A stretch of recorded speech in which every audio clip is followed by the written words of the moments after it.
محمد صاحب، حافظ غلام محمد صاحب، اللہ نے اس وطن کو بھی بڑا نوازا ہے.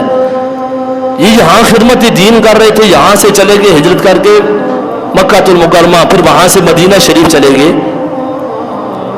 تو 3 سال مسجد نبی کے اندر قرآن پاک پڑھاتے تھے حافظ غلام محمد صاحب. 30 سال. ان کے ایک داماد تھے قاری عبد الرحمن صاحب، بڑے حضرات جانتے ہیں ان کی سند، اللہ نے ان کو بڑا مقام اور مرتبہ دیا تھا. بڑے قاری قرآن تھے، اچھے قاری تھے، قرآن پڑھتے تھے، یقین جانیے کہ انسان کو سکون ملتا تھا، سکون ملتا تھا. آج قرآن ہم پڑھتے ہیں، ہمارے دلوں میں تو نورانیت ہی نہیں آتی، اوپر سے مجبور پڑھ لیتے ہیں. کوئی پڑھتا ہے، حسین بھائی کہنے لگا میں 41 دنوں سے قاری صاحب سورہ یاسین پڑھ رہا ہوں، میرا کام نہیں ہو رہا. میں نے کہا تو پڑھتا اللہ کے لیے ہے ہی نہیں، تو کام کے لیے پڑھتا ہے. ہم نے وظیفے اس لیے رکھے ہوئے ہیں ہمارا دنیا کا کام ہو جائے بھائی، اللہ کو راضی کرنا تو وہ دور کی بات ہے. اللہ کو راضی کرنے کا مقصد اللہ کو راضی کرنا ہو.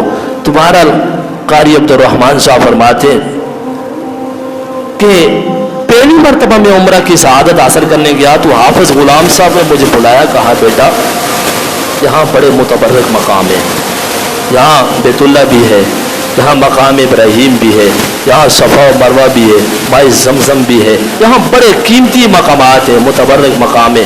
لیکن بیٹا سب سے پہلی دعا یہ مانگنا کہ یا اللہ مجھے خاتمہ بالخیر نصیب کرنا. اس لیے کہ بیٹا اگر خاتمہ بالخیر مل گیا نا تو ساری کامیابی آپ کے قدم میں آ گئی. اگر خاتمہ بالخیر نہ ملا بیٹا تو ساری زندگی کی خدمت قرآن آپ کی دھری کی دھری رہ جائے گی، کچھ ساتھ نہیں جائے گا.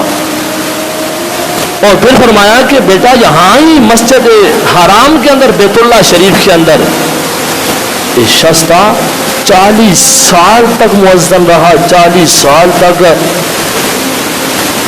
ہم نے تو بعض لوگ ایسے ان کو ایک مرتبہ اذان دینا نصیب ہی نہیں ہوا. دنیا کی کہانی ہم بڑی کرتے ہیں، بیٹھے محفلوں میں وہ بڑے چرچے اذان دیں یا سب نہیں آ رہی اذان دی تو مولوی صاحب سے گلا کرنی ہو تو ہزارہ گلا کرو، ایک نہیں ہزارہ کس سے کہانیاں کریں. وہ جی بڑا مفسر بنا ہوتا ہے، مفتی بنا ہوتا ہے. لیکن اذان کی جب باری ہے کوئی تلفظ نہیں آتی، نہیں تلفظ کی بات کا. اقامت کی باری ہے کبھی سائڈ پہ ادھر چھوپ رہا ہے، کبھی ادھر چھوپ رہا ہے، کبھی ادھر چھوپ رہا ہے. مجھے اقامت کہنی نہ پڑے. اللہ ہدایت عطا فرمائے. کوئی سیکھ لو یار، قبر میں کام آئے گا. آپ اذان اور اقامت تو وہ عمل ہے جن کے بارے میرے آقا نے فرمایا اگر تمہیں ثواب کا پتہ چل جائے تو تم تو ایک دوسرے سے جھگڑے کر کے حاصل کرو اسے. ہم کوشش یہ نہیں کرتے ہیں، رسول کے لیے کوشش کریں، انشاءاللہ اللہ عطا کرے گا آپ کو.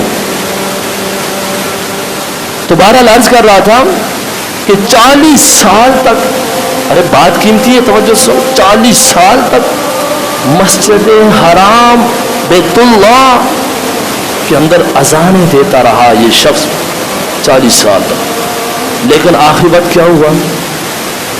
حضرت حافظ غلام صاحب فرماتے ہیں کہ آخری وقت ایسا ہوا کہ اس نے قرآن پاک کو منگوایا، قرآن پاک منگوا کے ہاتھ میں لیا اور غصے سے کہنے لگا میں نہیں مانتا اس کو، نعوذ باللہ من ذالک، یہ تسلیم نہیں کرتا اس کو، نعوذ باللہ من ذالک.